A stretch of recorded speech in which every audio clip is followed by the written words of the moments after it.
She was a devoted young mother, doing her very best. She definitely took motherhood very serious. It was all about her 2-year-old son. But she wouldn't live to see him turn 3. What's going on? My baby mother's dead. She was beaten. There was evidence of strangulation. She was just snatched away from us. At first, the culprit's identity seems crystal clear. The evidence that is being brought to us points right at her boyfriend. Everything's there. The means, opportunity, motive. But as investigators dig into the case, they realize that there's more to the story. There's unknown DNA commingled with hers. He comes out of nowhere. It was like, the bottom fell out. I felt that it may never be solved. June 7th, 2004. It's a quiet summer day in the sleepy Chesapeake Bay town of Cambridge, Maryland. But at 1:20 p.m., a frantic call to Dorchester County 911 shatters the afternoon calm. Dorchester County 911, you need police. Hello? You gotta calm down. Tell me what's going on.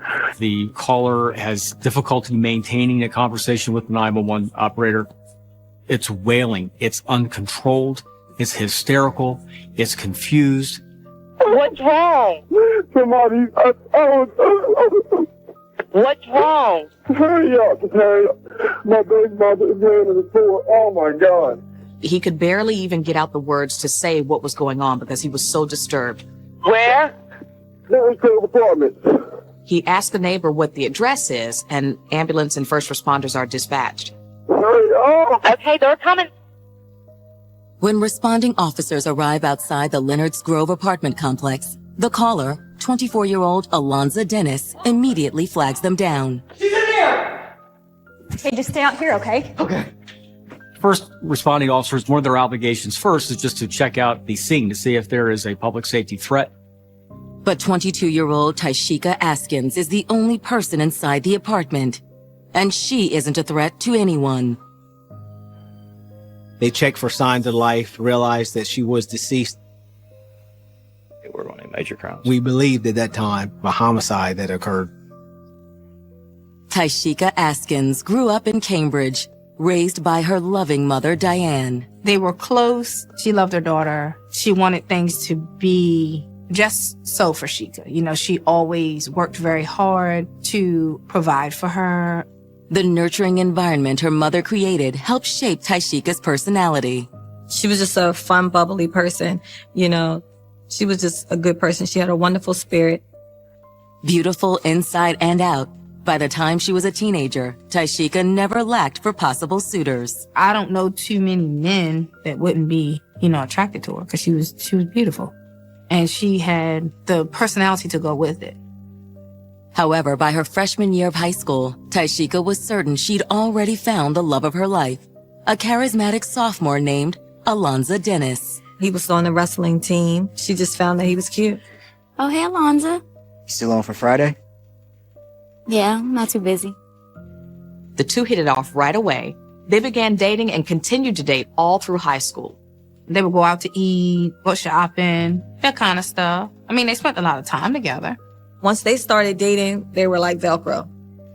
After graduating, Taishika and Alonza's relationship grew into something more than just high school sweethearts. She loved that boy, and he had a deep, profound love for her also. And it really seemed like they were in it for the long haul. She did move in with him. They had an apartment together. They had it fixed up really nice. They were happy. Can't we just stay here all day? What if I could? I gotta go to work. He worked hard. He had a really good job. As did Taishika. Taishika worked at a nursing home. Sheikah was a loving person. She was a caring person. What better field to go into than healthcare? In 2001, just as everything seemed to be falling into place for the young couple, they received some unexpected good news. I never forget, I was in college. I was on the dorm phone, and she told me she was pregnant. And I was like, what? Once she found out that she was going to be a mom, we were excited. We all were. They wanted to raise the baby as a family. On Easter Sunday 2002, Taishika gave birth to her and Alonza's son, Jamel. I was in there when he was born. Her mom, me, and her sister. Alonza was in there too. Alonza was definitely an involved father from day one. She was so proud to be a mom. It was just like she was a natural at it. Unfortunately, the pressures of being parents at such a young age put considerable strain on the couple's relationship. When you bring a new baby into a relationship, you have to be strong. Tyshika and Alonza tried to make it work, but eventually they decided to end the relationship. And in 2003, the young couple split up. The two had decided that at this point, the romance was over. Thankfully, the breakup was amicable. They definitely were going to forge ahead and do what they had to do in the best interest of raising their son. The two had an amicable agreement that she would keep him and that Alonza would pick him up every other weekend to spend time with his son. Is that a plane? Is that a... Hey. Hey! What's up, little man? What's up, little man? What's up, little man? What you playing with? Even though they weren't together, he still wanted to be in his son's life, which is wonderful. Are you ready? All right, say bye to mommy. Bye. Bye, baby. I'll see you on Sunday, okay? Be good. They did good co-parenting. He was an excellent father. She trusted him. He was a good dad.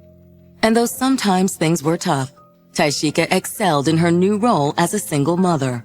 Anything that he needed, she made sure that he had it. Her son was her number one priority.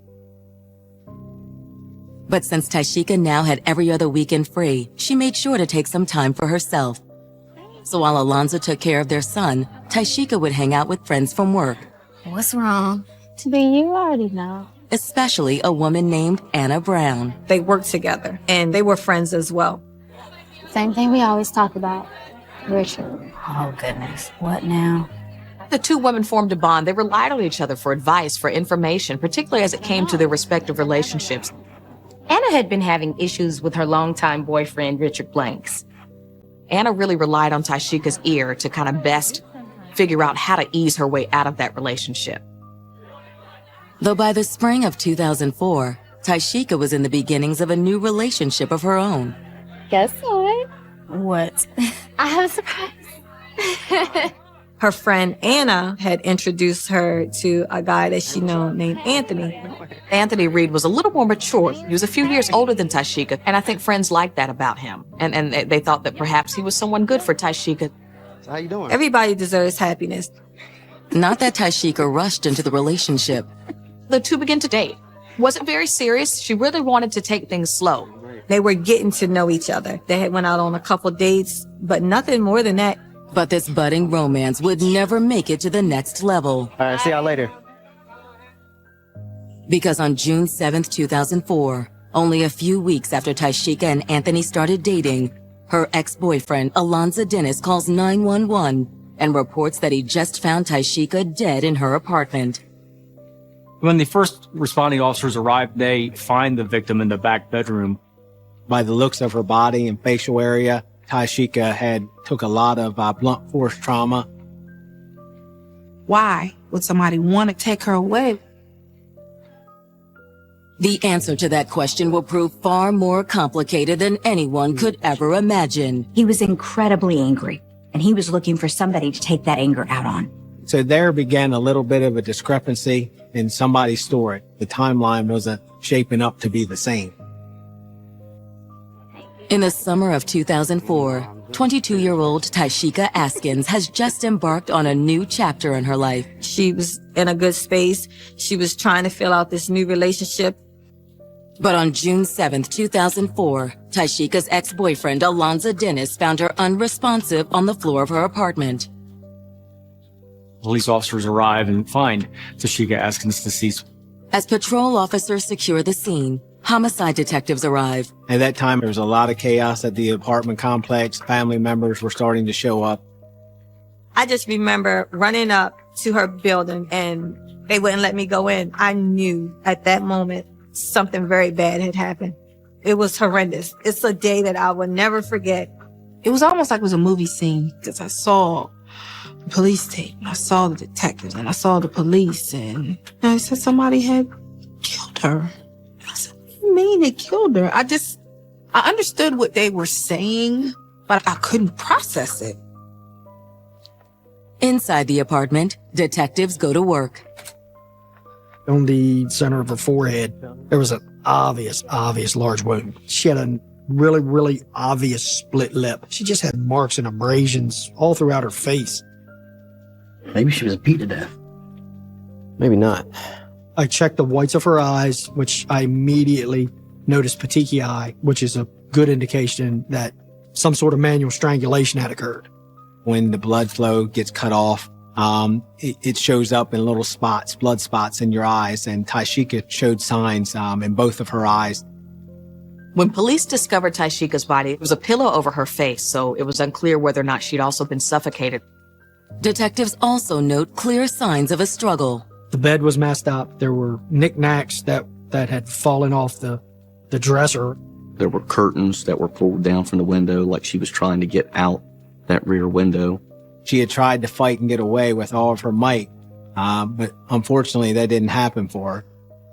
We were just trying to play back like, who would want to hurt her? She didn't owe anybody any money, didn't have any enemies. She did not fit the profile of a victim.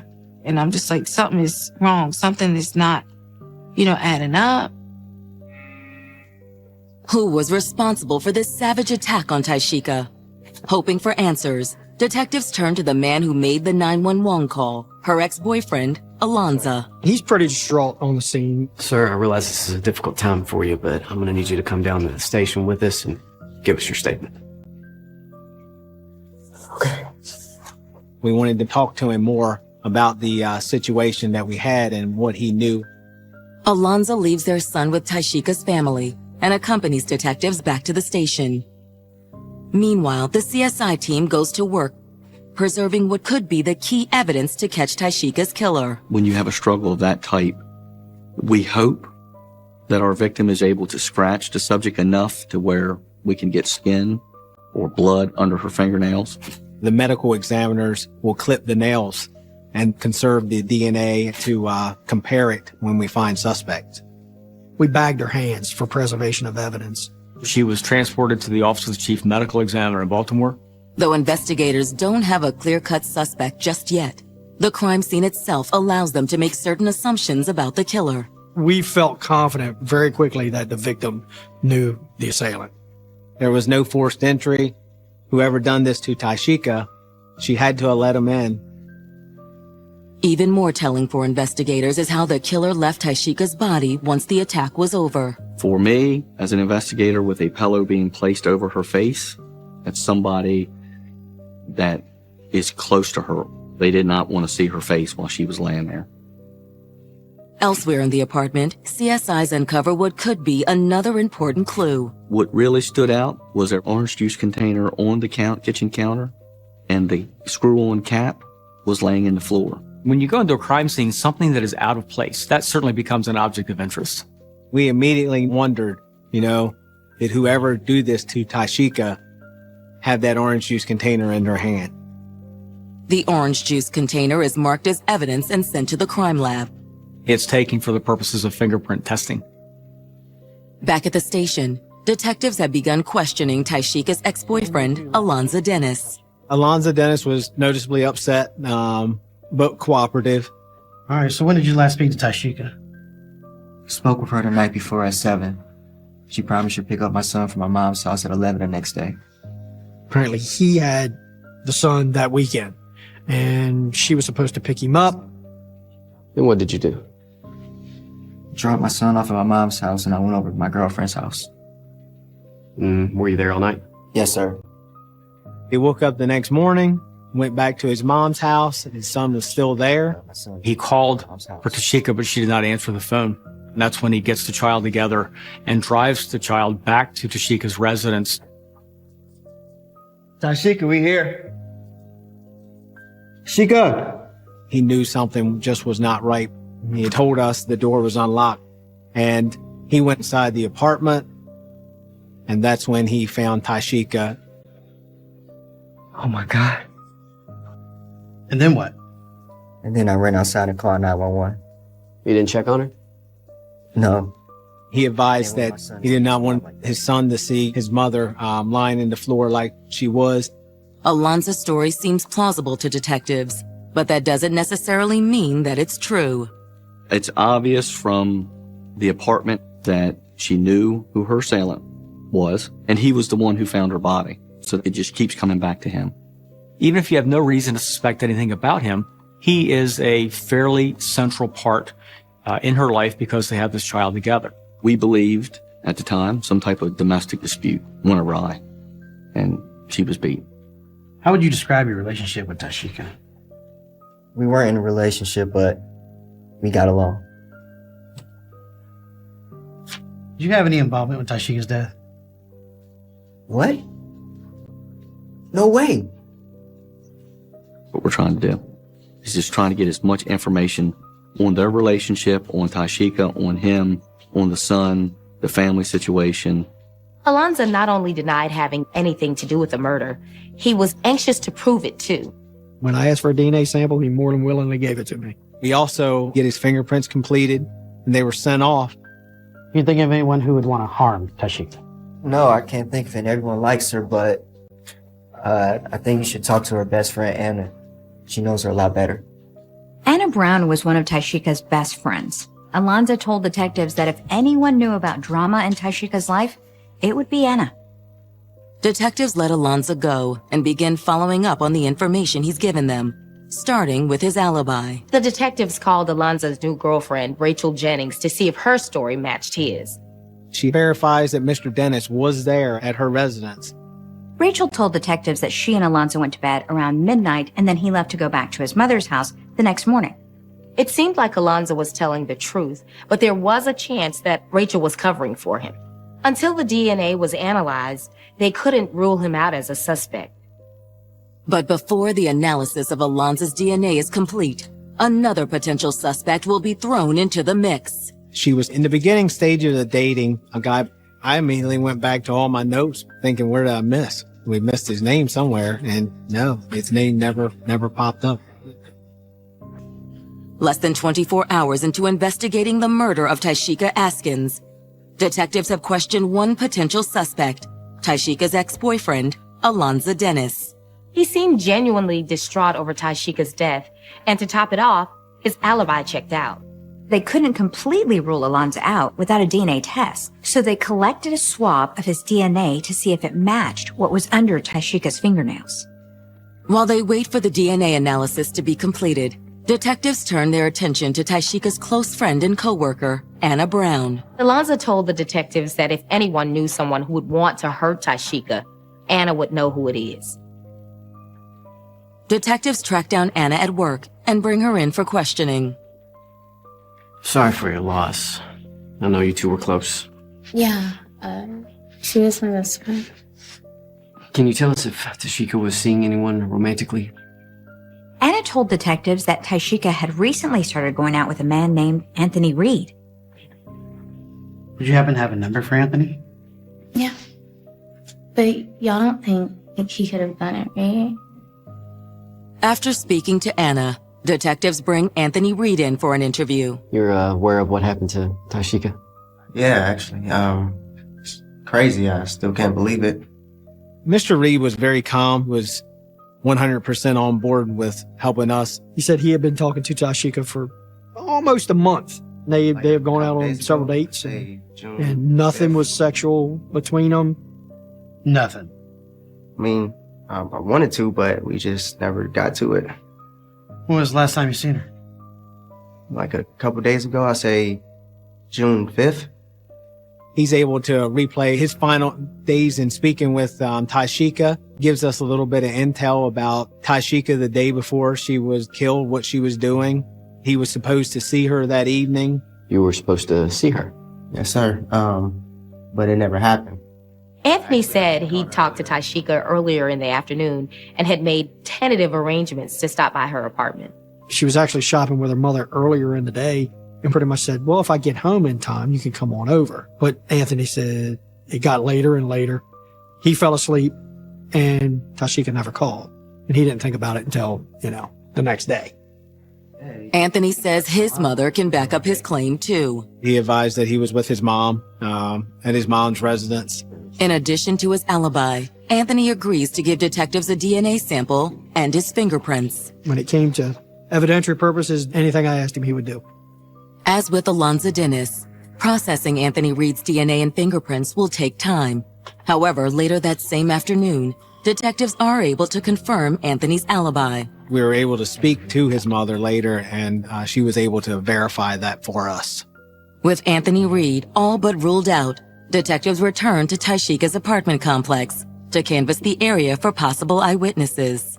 We do get word through one neighbor that they believe they've seen Taishika arguing with somebody in a beige-colored vehicle. The neighbor believes it might have been a man in the car. They're not sure. Taishika! But they believe that was around 11 o'clock at night. You better stay away from him. You need to mind your own business. Like hell I'm not. Whatever. This is key to investigators because it indicates that perhaps there might have been some altercation leading up into the hours before her death. The question is, who drives a tan car? She couldn't give us a tag number, but it was somebody who my victim had contact with. Detectives continue searching the area for a car that matches the description given by Taishika's neighbor. And they're still trying to run down that lead when they receive an unexpected call from Taishika's ex, Alonza Dennis. He requested us to come to his mother's house. He had found something. And we go around to his mother's house, and he immediately just hands me a computer-generated letter. Alonzo's sister had found the letter within Alonzo's son's bottle bag. I opened it up, and it's something to the effect of, I'm going to get you, you're going to die. And it was signed, your friend, Q. No one seemed to know who this mysterious Q was or how the letter got into the diaper bag. As detectives digest this unusual piece of evidence, they get another call. This time from Taishika's most recent love interest, Anthony Reed. Anthony tells them that he just remembered something else, a piece of information that could lead investigators to Taishika's killer. He started telling the detectives about a strange series of events that took place a couple of nights before Taishika's murder. Anthony was over Taishika's house, and they were just enjoying an evening, and her phone just kept ringing and ringing, and she would ignore it.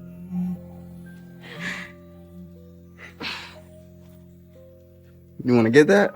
No, I'm good. Anthony says that Taishika didn't want to talk about it. She just, dismissed it. He drops it at that. He leaves, calls her when he got home, and there was someone, while he was talking to her, there was someone banging on her door. You need to go away. Hey, is there a problem? No, it's just some drunk. You need me to come over or something? Oh, yeah, no, you don't. I'm fine. I think he's gone anyway. She totally dismissed it, and so Anthony never knew who really came to her door that night. The cryptic, threatening letter, a mysterious person banging at her door. For detectives, the question of who killed Taishika Askins is getting more complicated by the minute. At this point, investigators are stumped. They don't know who really came to her door that night. That's when Anthony Reed tells police he's almost certain he knows who the mystery man is. Anthony honestly believed that it was Alonzo. A little more than 24 hours after Taishika Askins' murder, her new love interest, Anthony Reed, has given police some game-changing information. Anthony believed that Alonzo had in fact found out that Taishika had moved on, and he was just having a tough time letting go. Taishika! He thought he was her stalker at that time. And he knew when Anthony had left, and then he confronted Taishika at her apartment. In his initial interview with police, Alonzo had claimed to be with his girlfriend, Rachel Jennings, on the night of the murder. Alonzo advised that he was at Rachel's house, and she confirms that Alonzo was with her.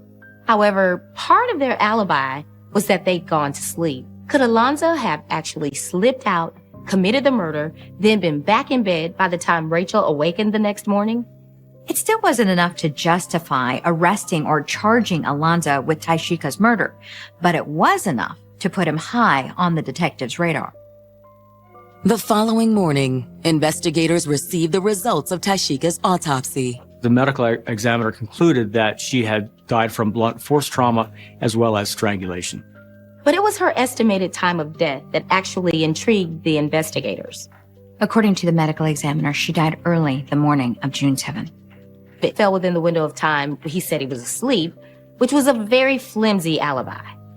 Adding to the suspicion surrounding Alonzo is the unusual letter that his sister supposedly found in Alonzo's son's bottle bag. The letter was processed, and it was totally clean of anything of evidentiary value. And I found that hard to believe. I mean, every piece of paper sitting on the table holds some sort of evidence on it. This one had none. Zero. Police believe the letter was intentionally put in the diaper bag to misdirect the investigation so that Alonzo wouldn't be implicated in this crime. With Alonzo back in their crosshairs, detectives begin interviewing members of his extended family. When they did that, a family member revealed a curious fact about Alonzo's movement the night of the murder. A fact Alonzo failed to mention to police. A cousin of Mr. Dennis's, he tells us Mr. Dennis had actually borrowed his car that evening. They had switched vehicles, and that Mr. Dennis was out and about in that vehicle. What color is it? It's a tan or beige car. Which was also the same color of the car that the neighbor saw Tyshika arguing with someone in the night that she was murdered. You put all these pieces together, and you can see that after a while, the investigation starts looking in a particular direction. But that's not the only thing that casts a cloud of suspicion over Alonzo. We received a phone call in reference to Alonzo possibly having injuries on his body.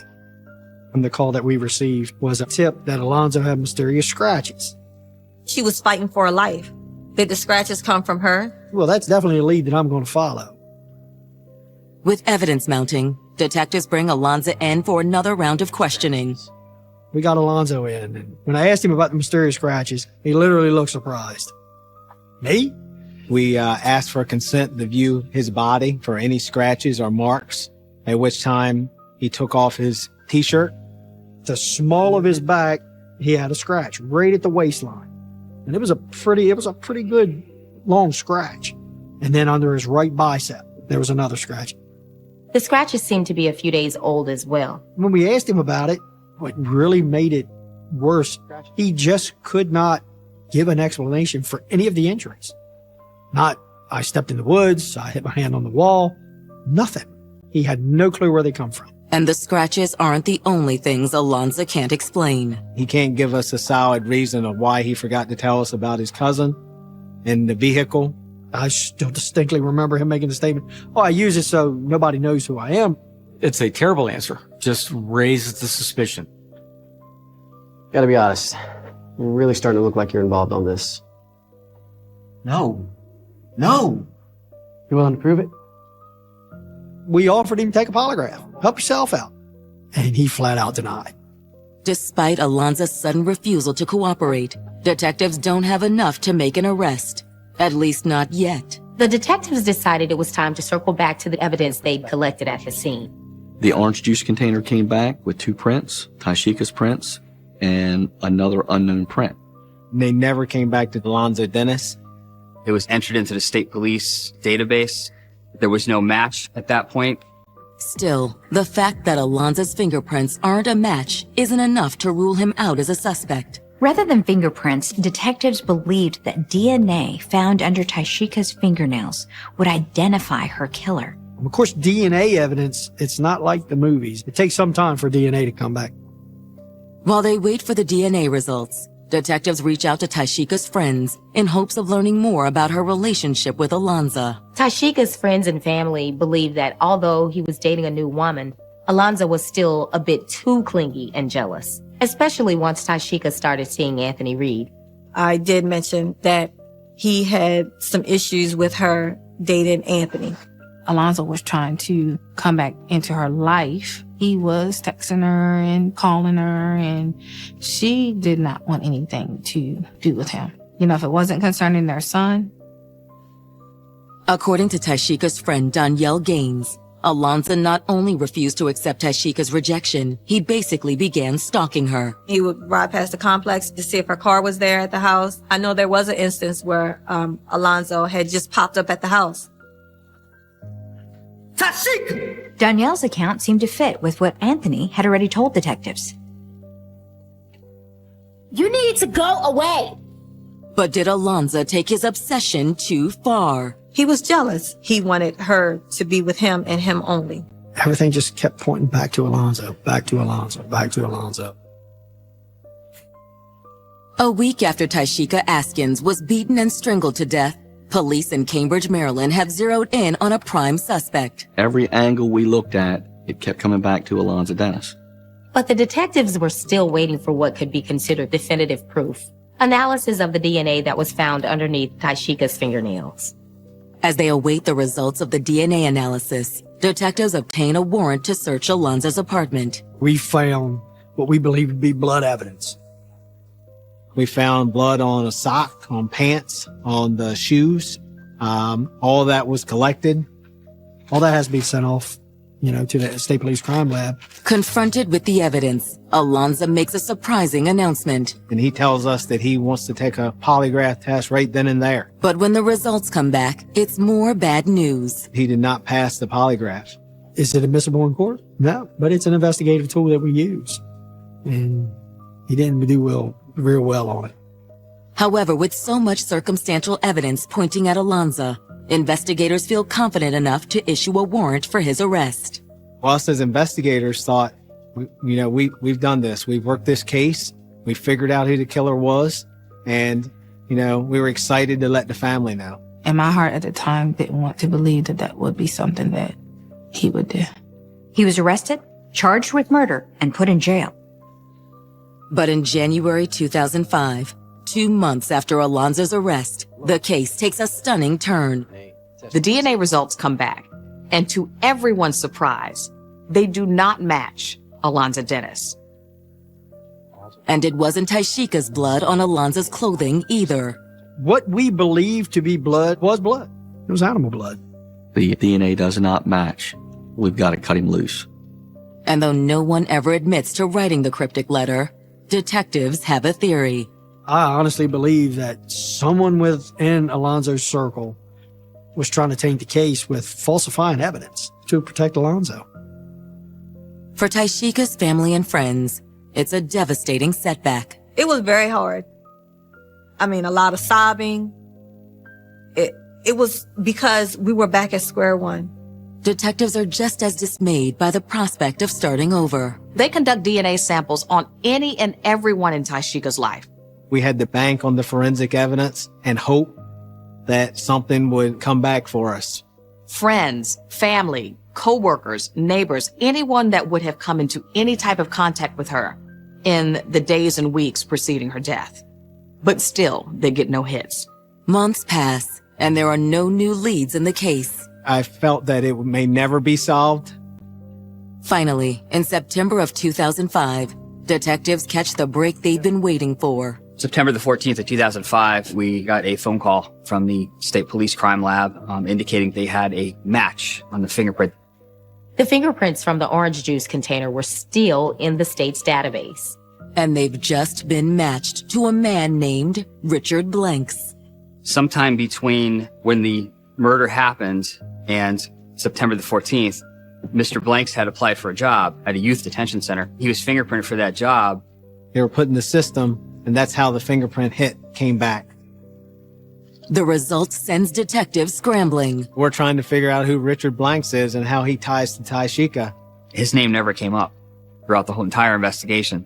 However, when detectives start digging, they soon uncover a connection to Taishika, her friend and former co-worker, Anna Brown. His girlfriend was friends with our victim. So at that point, everything started to kind of come together a little bit. But does the fact that Richard's fingerprint is on the juice container found in Taishika's apartment make him her killer? Anna was dating Richard. Anna was friends with Taishika. It was totally possible that Richard came over one day with her. To learn more about Richard Blank's connection to Taishika, detectives again turn to Anna Brown. Are you still seeing Richard? No. We broke up. There was some domestic violence issues between Anna and Mr. Blanks. But he did know Taishika though, right? Yeah.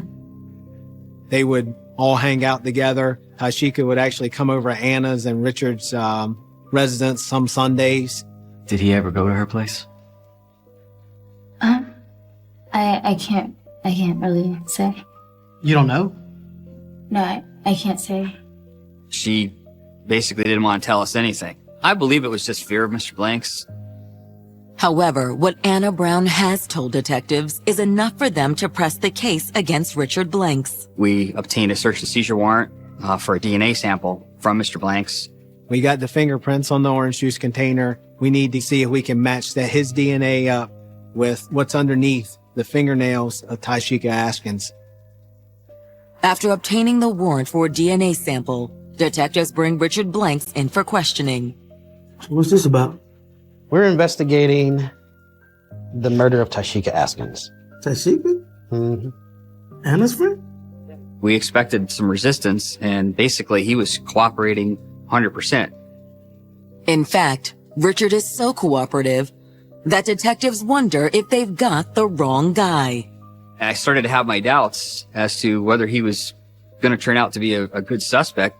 We did not want what happened with Alonzo happen again. September 14th, 2005.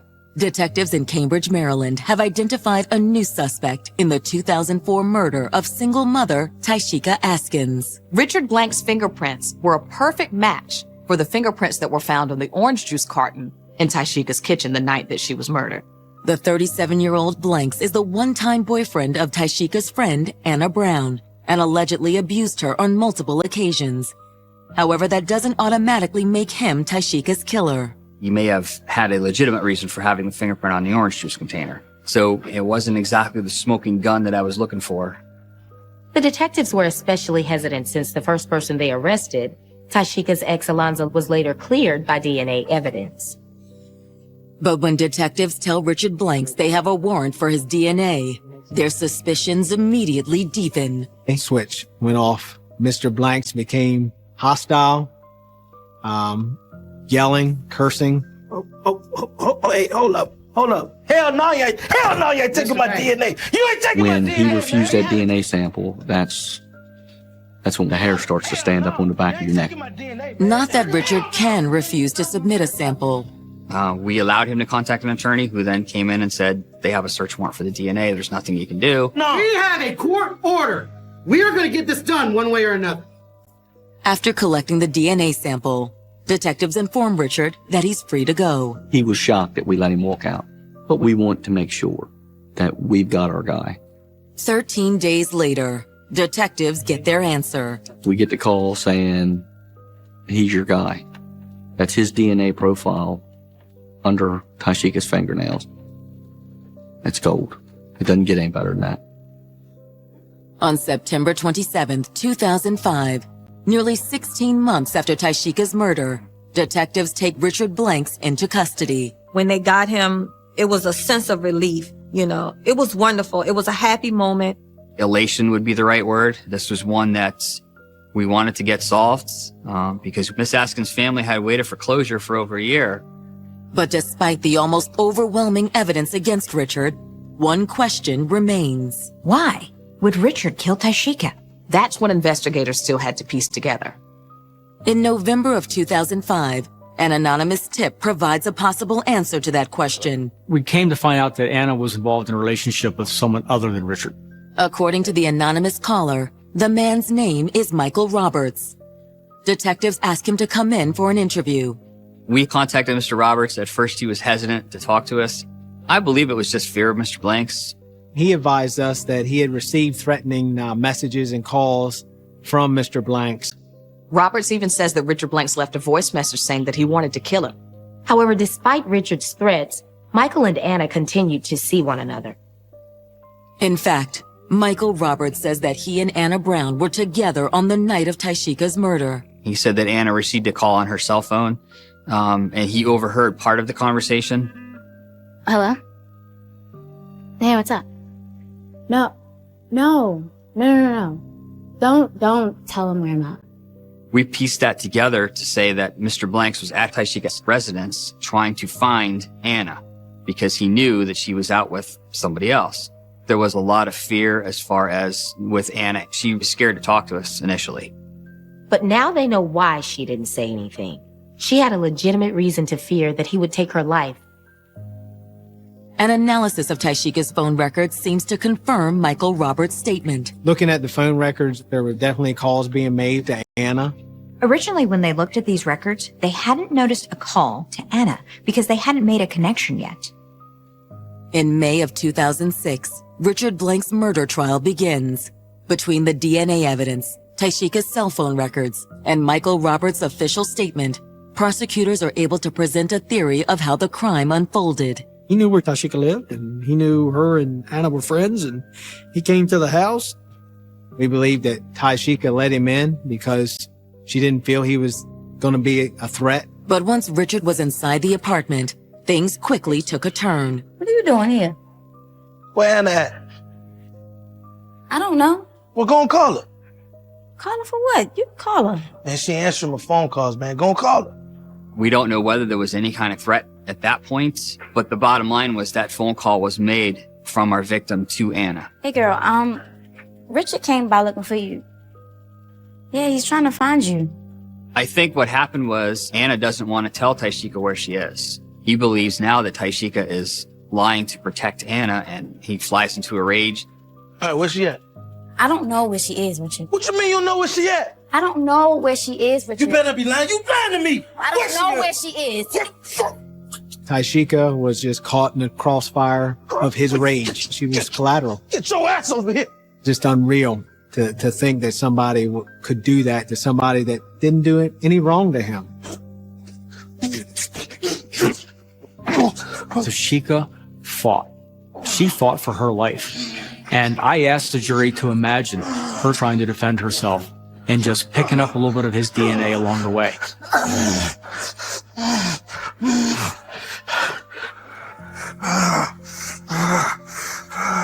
According to the prosecution's theory, the struggle with Tashika also explains how Richard's prints ended up on the orange juice. We believe that because she had put up a fight to try to save herself, he was so out of breath and so worn out that he needed a drink, and he opened that refrigerator, grabbed that orange juice container, and took a swig of it before he left. And if he hadn't have done that, who knows if we would have ever found Richard Blanks. It's a compelling story, but is it enough to convince the jury? When Richard takes the stand in his own defense, he says there's a perfectly legitimate reason for the forensic evidence found in Tashika's apartment. He claimed they had, in fact, engaged in some sexual activity. Richard Blanks tells the court and jurors that's why my DNA is underneath her fingernails. And the defense suggests that soon after Richard left, the real killer arrived. The defense was pointing the finger at Alonzo Dennis. That's a valid tactic in a case like this. Rarely is a defense attorney in a homicide case presented with the fact that someone else was already accused by the police.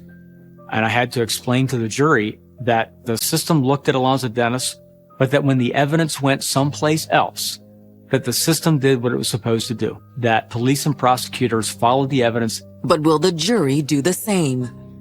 On May 31st, 2006, they find Richard Blanks guilty of first-degree murder. He was sentenced to life in prison. That was a huge relief. It was wonderful. It was a happy moment. We felt justice was served. But nothing will ever make up for the tragic loss of this innocent mother who wound up as collateral damage in someone else's toxic relationship. For her to be the person that she was, she didn't deserve to die like that at all. She was on a path to a really good life, and she was doing great things as a mom. And for a cold-blooded killer to end her life, that was hard for us to take. The most heartbreaking thing was that, she didn't get to raise her son, and he didn't get to see what such a beautiful person that she was.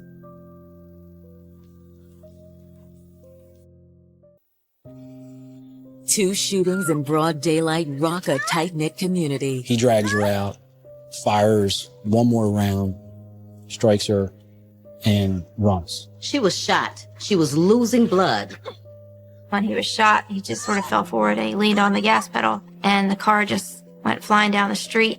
As investigators scramble to track down the assassin, the neighborhood rumor mill exposes a deadly love triangle and an unlikely villain cloaked in secrecy. This story is a warning as to how dangerous love can be. That was the day our family changed completely. I felt like my world was over. It was clear that she was being stalked. This whole situation is a lot for one to experience. He looked evil. He looked evil. November 10th, 2006. It's a crisp autumn afternoon in Wilmington, Delaware, and the Thanksgiving holiday is right around the corner. It was a typical Friday afternoon. People were getting off work, getting ready to enjoy a nice weekend with family and friends. On East 35th Street in North Wilmington, 23-year-old Lakeisha Truitt makes a quick pit stop at her home. She returns home to get some clothes and other personal items for her son. She's a young single mother who works hard to raise her own kid. Lakeisha is leaving her house on East 35th Street, and she's driving towards Market Street. As Lakeisha eases down the block, the unthinkable happens. An individual runs up to her car wearing dark clothing. To Lakeisha's horror, the person raises a pistol and fires. He then pistol whipped the front driver's side window, breaking it, and pulled her out of the vehicle. He pulled her out the vehicle, stood over top of her with a gun. She shields her face with her right arm to protect herself, but that doesn't stop a shot from being fired. She was shot in the chest. The gunman takes aim again and squeezes the trigger. The gun jammed. His plan thwarted mid-attack, the assailant flees the scene, with Lakeisha Truitt left for dead. There was an eyewitness, the young kid that was walking home from school, and the kid called 911.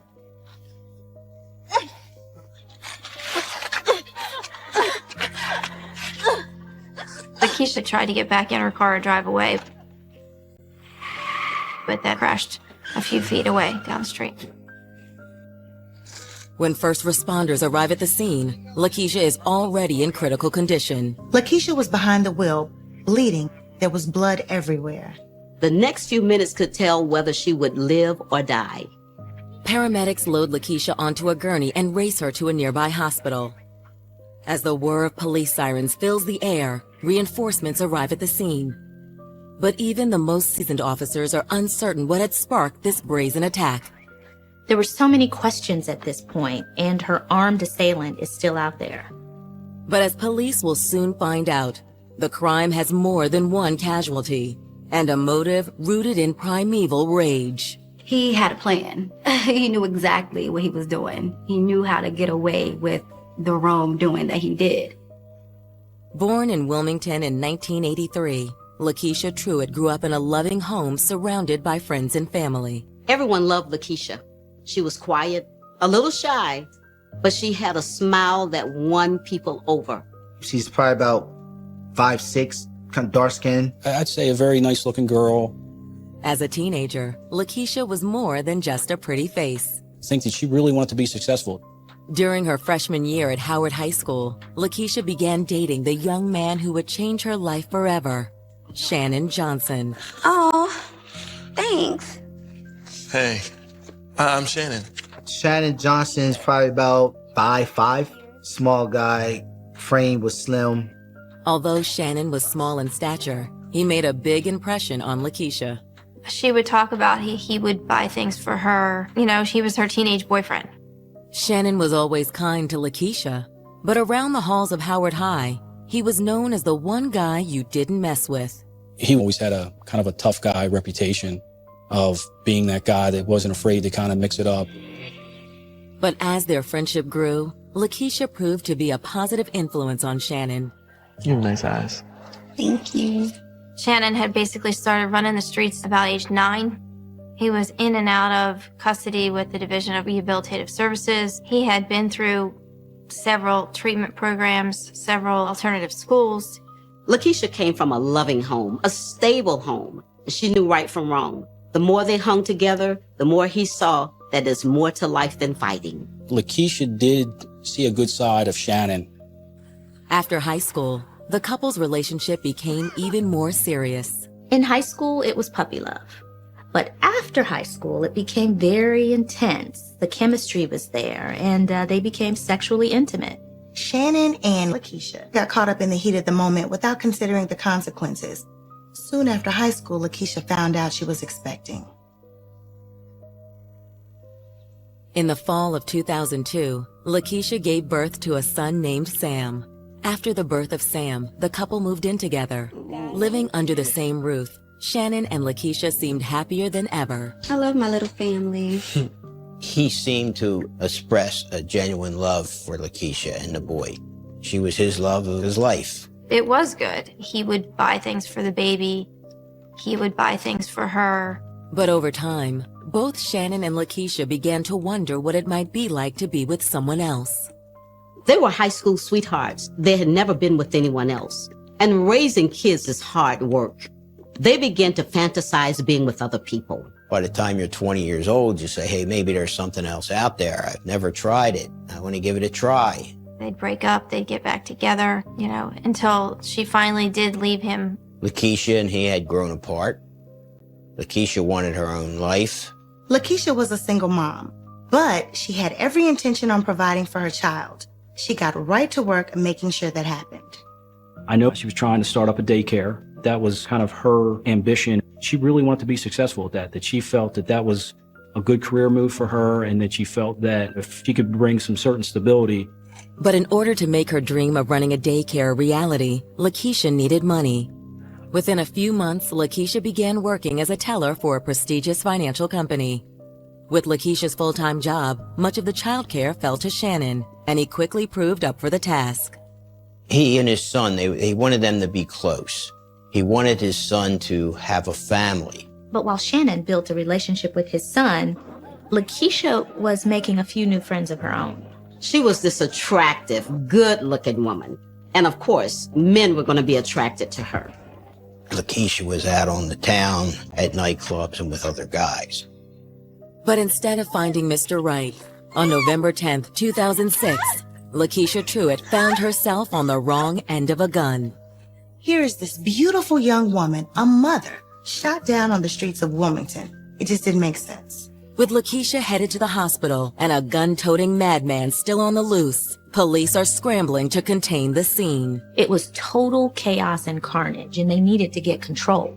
They're aggressively searching. The police want to get him off the street. In the fall of 2006, 23-year-old newly single mom Lakeisha Truitt was looking for love. Lakeisha truly, to me, was a hard worker. Knew that she had to do well for herself, support their baby, because I think that was important to her. Lakeisha's dreams of love and marriage evaporated in a hail of gunfire. When police officers arrived at the scene, they found Lakeisha in her car, slumped over the steering wheel with a gunshot wound to her chest. It was unclear if she would even make it. Lakeisha is rushed to a nearby hospital and straight into surgery. Back at the crime scene, responding officers lock down the area. You got any idea on who our shooter is? No, Sarge. All we got is the subject shot in the chest, and bystander said the suspect fled the scene. Okay. Let's make sure that we get this area taped off really well, and I want to make sure we get our civilians pushed back just a little bit more, okay? Yes, sir. I'm in. They immediately began searching the area for any sign of the assailant and any evidence. Unfortunately, there's little physical evidence. The weapon was not found at the scene. One thought is that this could either be an attempted carjacking gone wrong or a smash and grab robbery. Where the crime happened, most of the people there are wonderful, hardworking people. However, there are a few individuals who bring drug activity and crime to the neighborhood. But if this was a robbery gone wrong, it seems Lakeisha's assailant had left something very important behind. They find Lakeisha's purse. Her wallet is there. It's got cash and credit cards. Officers combed the neighborhood, searching for anyone who might have caught a glimpse of Lakeisha's attacker. There was a lot of confusion. All anyone knew is that Lakeisha was shot by an assailant in a hoodie near her home in the middle of the day. No one could understand why. Is there anything you can tell us about Lakeisha Truitt? She's a sweet young mother. I can't believe this happened to her. This balance is just awful. It's the second car shooting in 2 months. What the neighbor says is indeed true. One Sunday morning on September 24th, an up-and-coming 25-year-old music producer named Cameron Hamlin was shot while driving. Cameron was on his way to take my mother to church. He used to take my mother to church every Sunday.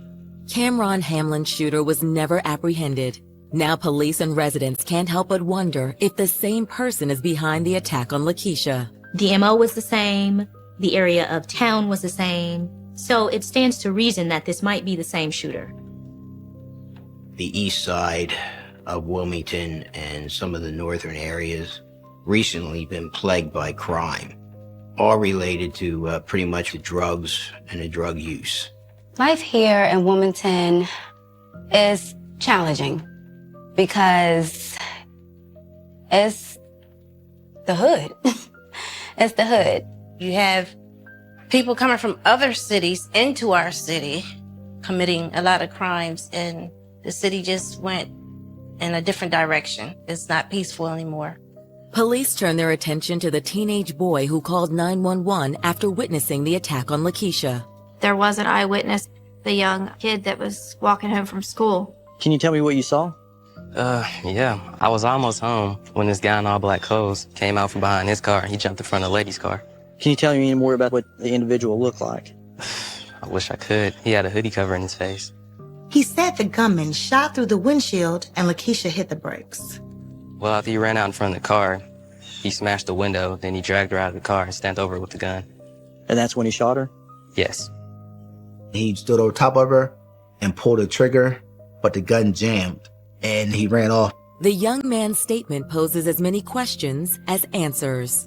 Does Lakeisha know the gunman? Is it some random guy? Is it some fugitive on the lam? There's one person police believe can answer these questions.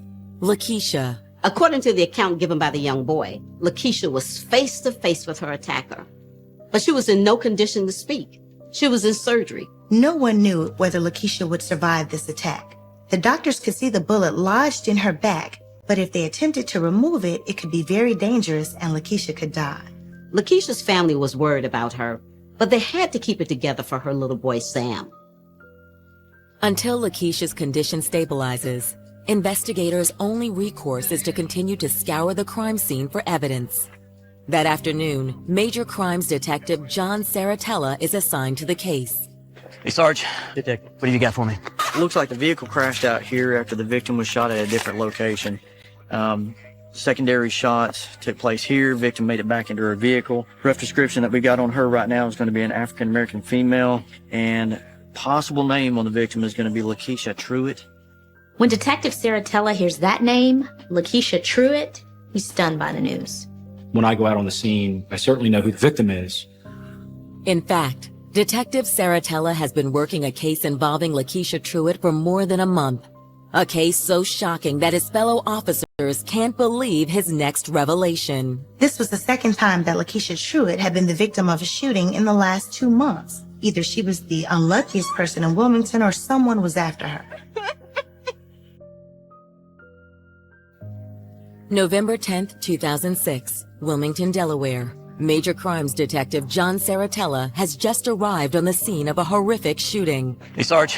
Detective, what do you got for me? But no sooner has he been briefed by responding officers than Saratella realizes he already knows the victim, Lakeisha Truitt. She sound familiar to you? Lakeisha Truitt. Yes, sir. According to Detective Saratella, just 6 weeks earlier on a chilly September morning, Lakeisha was sitting in the passenger seat of a car when a gunman opened fire on the vehicle. There were 2 victims that day, Lakeisha and the man she was with, Cameron Hamlin, the young record producer who was fatally injured. Like Lakeisha Truitt, Cameron Hamlin was born and raised in Wilmington. From an early age, Cameron had an affinity for the arts. He loved to write. He was an artist. He could draw. He had special, he had talent. He could draw, he could rap. He could also play football.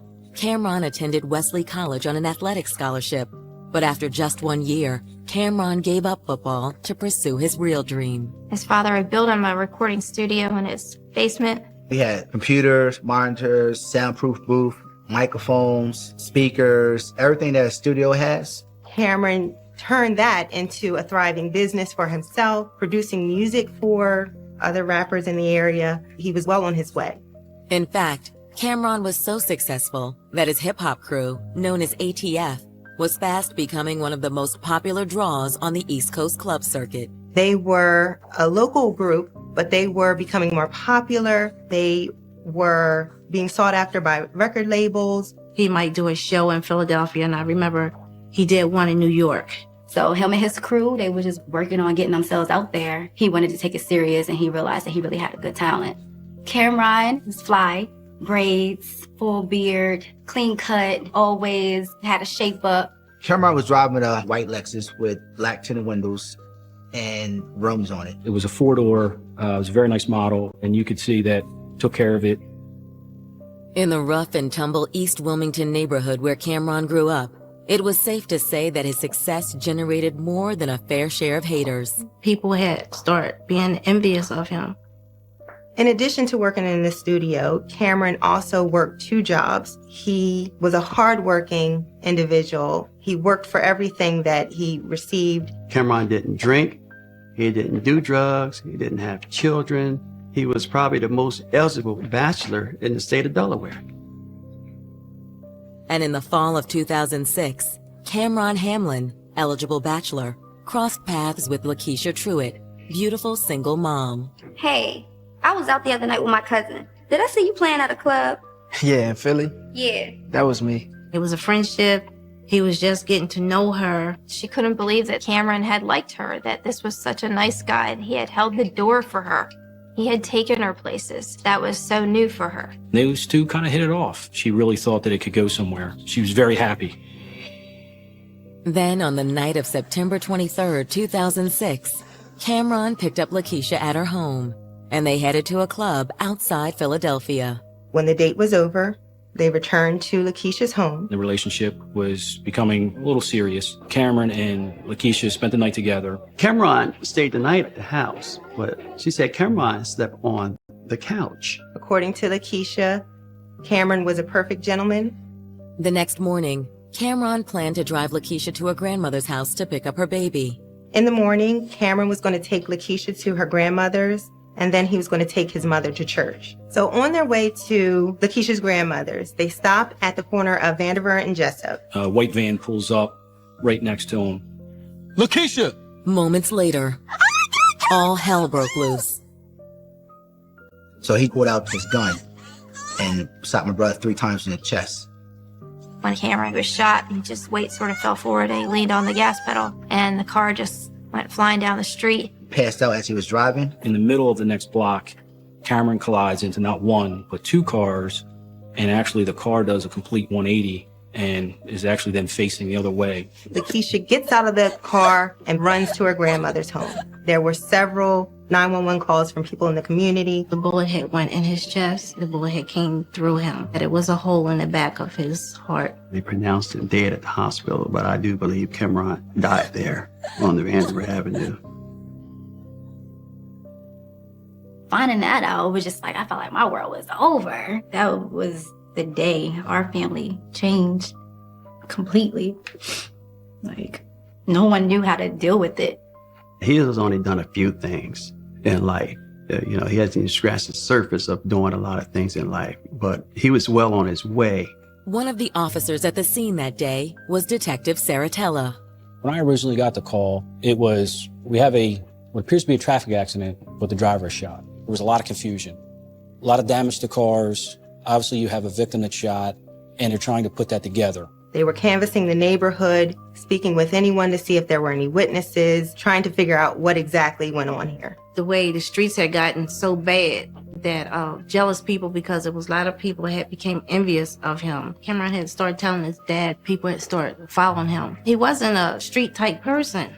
As for Lakeisha, she escaped the incident with just a broken ankle. And that afternoon, Detective Saratella spoke with her at the hospital. I want you to tell me what happened to you, okay? We go over all the details. Lakeisha is in a panic. But what Lakeisha revealed next threw Detective Saratella for a loop. Lakeisha knew exactly who it was, which, in my experience, it doesn't happen all the time. According to Lakeisha, Cameron's assailant wasn't a rival rapper or record producer. She reported that my baby daddy shot my boyfriend. She said his name. It was Shannon. Lakeisha told Detective Saratella that moments before the shooting started, her former high school sweetheart, Shannon Johnson, had pulled up to the red light next to her and Cameron. He had pulled up next to them and was immediately asking who Cameron was. At which point he just fired 3 rounds into the car. She was able to lean back far enough that when he shot Cameron. I believe that Shannon Johnson was stalking Lakeisha, and just so happened my son was mixed up in that, and he killed him on being jealous of her having a new friend who was treating her right. This young man with a gun, out of jealousy and rage, took his life without reason. I put out a warrant for Shannon Johnson for murder in the first degree. They went to Shannon's home to serve the arrest warrant, but Shannon wasn't there. For the next 6 weeks, Detective Saratella searched high and low for Shannon Johnson. But the problem is Shannon was no longer following his usual routine. He had been a good father to Sam, taking him much of the time, but that had stopped. He wasn't at work. He wasn't with his son. He just vanished. With Shannon still at large, Detective Saratella did what he could to keep Lakeisha safe. With Shannon knowing that Lakeisha saw him, was important to put Lakeisha temporarily into some type of protection. We convinced her to go stay at a domestic violence shelter until we could locate Shannon. So her and the baby were sent there. It was a little confusing because that place was totally secure. And Lakeisha knew that she shouldn't be leaving there. She was responsible and she was afraid for her life. So how did she end up leaving there? And what happened after that? As he surveys the scene where Lakeisha Truitt has just been shot, Saratella can't help but wonder if Shannon Johnson has emerged from hiding to finish what he started 6 weeks earlier. Shannon Johnson tried to kill Lakeisha because she was the only eyewitness to him murdering my son, Cameron. And he tried to kill her. Shannon Johnson is now suspect number 1. They need to bring him in, and they need to bring him in now. In Wilmington, Delaware, Major Crimes Detective John Saratella is processing the scene where single mother Lakeisha Truitt was brutally gunned down in broad daylight.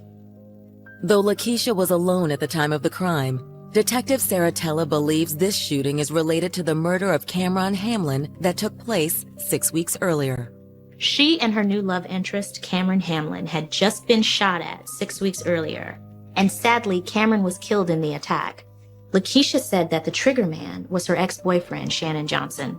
So now the detective's mission is twofold. 1, to find Shannon Johnson. 2, to speak with Lakeisha's friends and family to find out more about their relationship. Investigators raced to track down Lakeisha's family and friends, someone who can give them some insight into her relationship with Shannon. That afternoon, Saratella sits down with one of Lakeisha's friends. So, what can you tell me about the nature of Shannon and Lakeisha's relationship? Well, they were always fighting, especially after Sam was born. Shannon didn't trust her. He was always blowing up about the smallest things. Did Shannon ever hit Lakeisha? Yes, numerous times. There were probably at least a dozen domestic incidents where the police would be called. She did certain things.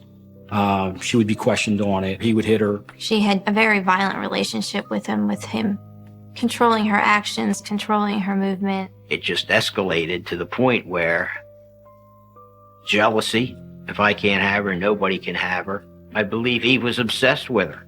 And this obsession led to this jealous rage. He couldn't let go of her. No matter what she did, she couldn't please him. He would twist whatever she did into something wrong, something to blame her for. He even was violent in front of their son, and that upset her. He would be arrested. She would then not follow through with prosecution. They'd break up, they'd get back together. Friends say that in 2003, Lakeisha decided enough was enough. She carefully mapped out a way to end the relationship. She finally did leave him probably about a year or so before the incident. She was doing that slowly with the hope of Shannon just leaving her alone. She never had an issue with Shannon coming over to visit their child, Sam. She thought that that was important to have those two interact. But despite her efforts to play nice, Lakeisha soon realized Shannon had no intention of letting go of her or their young son without a fight. A lot of young men here in Delaware think just because you have a child or a woman that you own them, that you are mine for life. I think that's one of the most stupid street rules I ever heard in my life. And though it's clear Shannon had tried to clean up his act during his time with Lakeisha, as the relationship ended, old habits began to resurface. He got involved with drug activity. He has several charges, including guns, violence. He even was accused and charged of raping a teenager who was pregnant. She's 8 months pregnant, and he told her that the baby should be his. He was known through the Wilmington Police Department as a gun toter, not afraid to shoot anybody, kind of an enforcer. In fact, Shannon's bad behavior accelerated so dramatically after he and Lakeisha separated that he had become Wilmington Police Department's public enemy number one. He was suspected of being responsible for at least one, if not 2 or 3 homicides. If he came up on your radar, he was a prime suspect. But despite Shannon's ever-growing reputation as a violent criminal, Detective Saratella still needs concrete evidence tying Shannon to the shootings of Lakeisha and Cameron. Every lead that came in, I was absolutely trying to knock it down. Credible, not credible. All we have is one eyewitness statement from Lakeisha about the Cameron shooting. And now that she's been shot, Lakeisha is in no state to confirm that statement, much less identify Shannon as the person that shot her less than 24 hours ago. They desperately needed to talk to Lakeisha. With Lakeisha still in the hospital recovering from her injuries, Detective Saratella and his men continue to canvass the area. In doing so, they discover a lead that takes the case in a bizarre new direction. All of a sudden, we hear reports of a Muslim woman wearing a burqa that may be connected to this crime. Police aren't sure what to make of these reports, but they have to take every tip seriously, so they start to try to track this person down. Police scour the area, but they aren't able to find this person wearing a burqa. They're beginning to believe that this may be a bogus lead and another dead end. But in the next few days, this mysterious new suspect will take center stage in the investigation, albeit in the unlikeliest of ways. And the woman at the center of the tragedy will make a game-changing revelation. I just remember her being hysterical and very scared, and she knew exactly who it was. When a lone attacker shoots Wilmington native Lakeisha Truitt at point-blank range, Detective John Saratella is convinced the shooter is Lakeisha's violent ex-boyfriend, Shannon Johnson.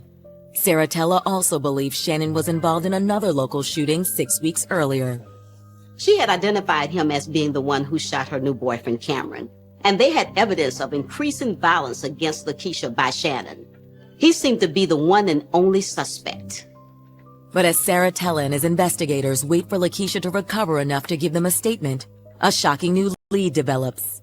Now there's word on the street that a woman wearing a full burqa might be connected to the shooting. These reports are unconfirmed, but they have to take them seriously.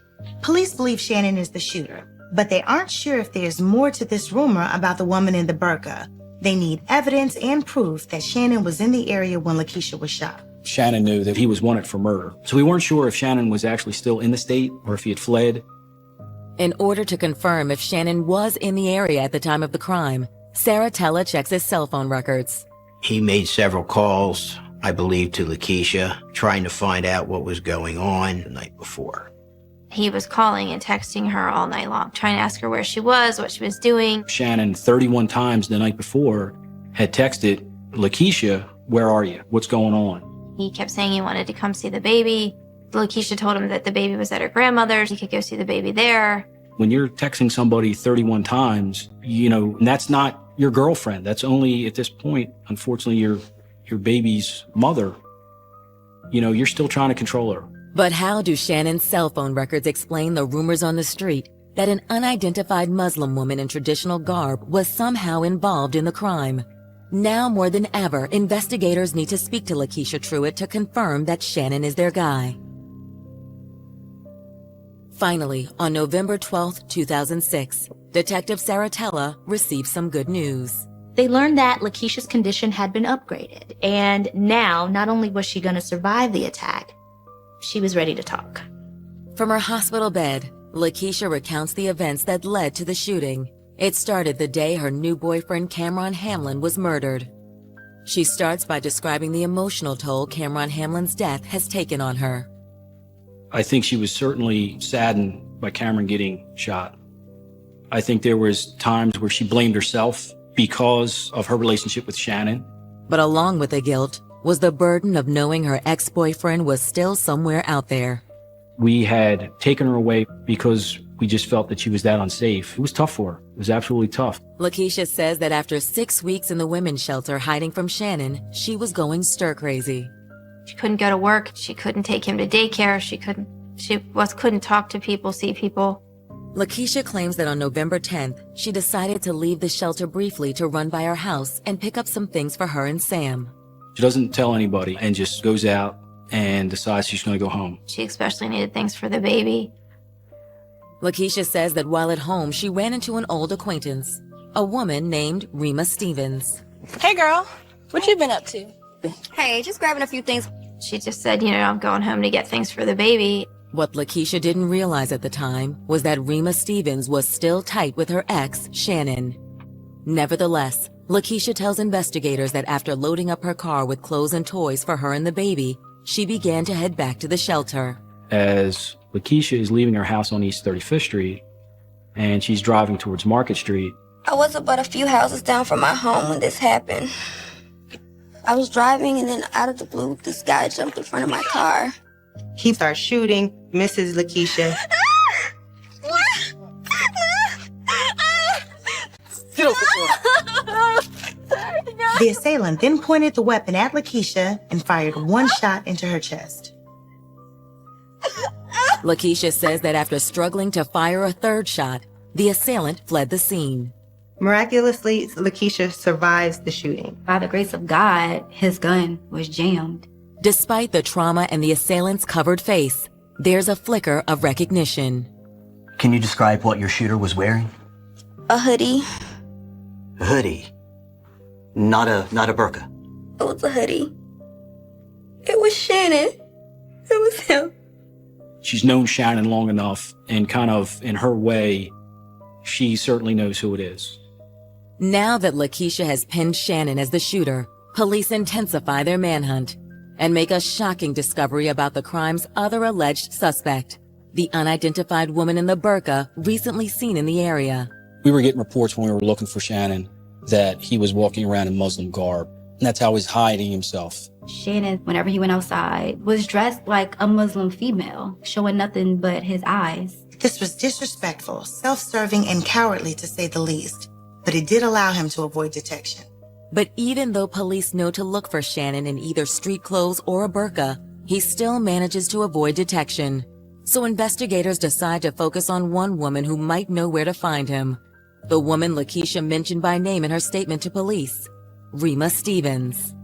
Rima's name had then come up as possibly that's who he was with. They received information that he was at Rima's house. That's where he was hiding. On November 15th, 2006, a SWAT team descends on Rima Stevens' residence. SWAT hit the door at 6 o'clock in the morning. He was lying in the bed with Rima and apprehended right there. Despite Shannon's tough guy reputation, he's brought in without a fight. Not combative, not resisting arrest, just taken into custody. I just look at it as just another coward with a gun. Back at the station, Shannon claims to know nothing of either shooting. Why am I being blamed for these things that they saying I done? I was a part of them. Why? Why? Yes. Well, I think you know why. He was charged with murder in the first degree for Cameron, attempted murder for Lakeisha, multiple weapons offenses. News of Shannon's arrest quickly reaches Cameron Hamlin's loved ones. Was happy he got arrested. I felt a slide of relief. I was not going to lose another child or my wife or any other family member due to his ignorance. But after all Shannon has done to Lakeisha, she still feels conflicted about the man she once loved. There was a lot of dynamics within Lakeisha. She has a child with Shannon, and she realizes that when I come forward with this information, he may never be able to see his son again. In fact, once Shannon is put behind bars, investigators learn the unimaginable. Lakeisha is in regular contact with him. Lakeisha was visiting him, sending him letters. He was sending her letters and talking on the phone. And when you would ask her why she would do that, why are you going to Sam? It would say she felt safer if she sort of placated him. Abused women often stay in relationships because of fear. That fear often removes all thought and logic, endangering their lives in the future. Even jail bars don't stop Shannon's obsession to control Lakeisha. He saw her as his property. Even if he was with another woman, even if he had to spend his life in jail, she shouldn't move on. If he can't have her, no one else can. Or his desire to kill her. He sets up a hit. In jail, he attempts to hire someone who is going to be released from jail soon to murder Lakeisha. Larson Dobson, a former prison mate of Shannon's, tells investigators that Shannon offered to pay him to kill Lakeisha. And the price for the hit was $2,000 a pound of weed. Shannon says Rima Stevens will provide assistance and share information on how to find Lakeisha. And Dobson isn't the only inmate Shannon asks. Not too long after that, another inmate told us was that Shannon was asking anybody that was supposed to get out soon to carry this, basically, hit out. As the case makes its way towards trial, everyone is wondering, would Lakeisha have the courage to testify against Shannon? Or would the old feelings for the father of her child prevent a guilty verdict? I just think that he believed he was untouchable, that he could be arrested and maybe Lakeisha would not testify against him. On March 16, 2008, the state of Delaware versus Shannon Johnson gets underway inside a New Castle County Superior Court. Shannon faces a lengthy list of charges, from the attempted murder of his ex-girlfriend Lakeisha Truitt to the shooting death of her new love interest, Wilmington music producer Cameron Hamlin. For those inside the courtroom, the tension is palpable. We were seeking the death penalty, and that is never undertaken lightly. It was a lot to experience, not only seeing the person who murdered my brother face to face, but to witness his family and friends be there to support him. In their opening statement, prosecutors portray Shannon as a career criminal whose obsession with Lakeisha exploded into a premeditated homicidal rage. Lakeisha knew that it wasn't going to necessarily work out. I think that, again, that's where his jealousy certainly exploded. Her ex-boyfriend, Shannon Johnson, seeing how Cameron was treating this young lady like a lady in this nice car that he worked hard to get. He would take her to the movies, out to dinner, concerts. I don't think the young man liked it. On September 23, 2006, Lakeisha Truitt and Cameron Hamlin go out on a date. During the entire date and the evening, Shannon Johnson was texting, calling Lakeisha the entire time. Certainly that night into the morning, he was stalking her. From some of the texts and tweets, we are pretty sure that he was watching her. Prosecutors assert that Shannon was stalking Lakeisha when she and Cameron left the house. He had followed them, and when the car stopped, he approached the car. Lakeisha!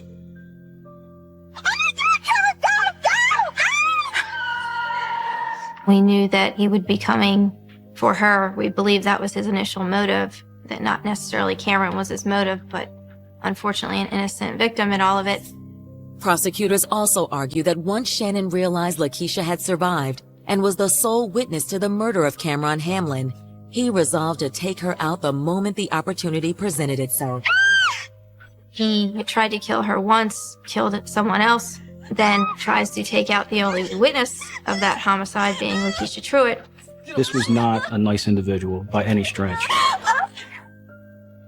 As Shannon's defense team prepares a rebuttal, they face a dilemma. Shannon Johnson never denied that he shot my brother.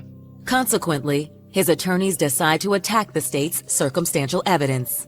Our argument basically was that there was no evidence that he would have known where that car was. They argue that Cameron's death was merely a result of Shannon's impulse. He sees her with this gentleman and just fires a couple of shots. Now, did he mean to hit him? We don't know. As for the attack on Lakeisha, the defense is emphatic about one thing. I don't think he ever intended to kill her. It was a scare tactic. Don't come and testify. Don't come and tell your story.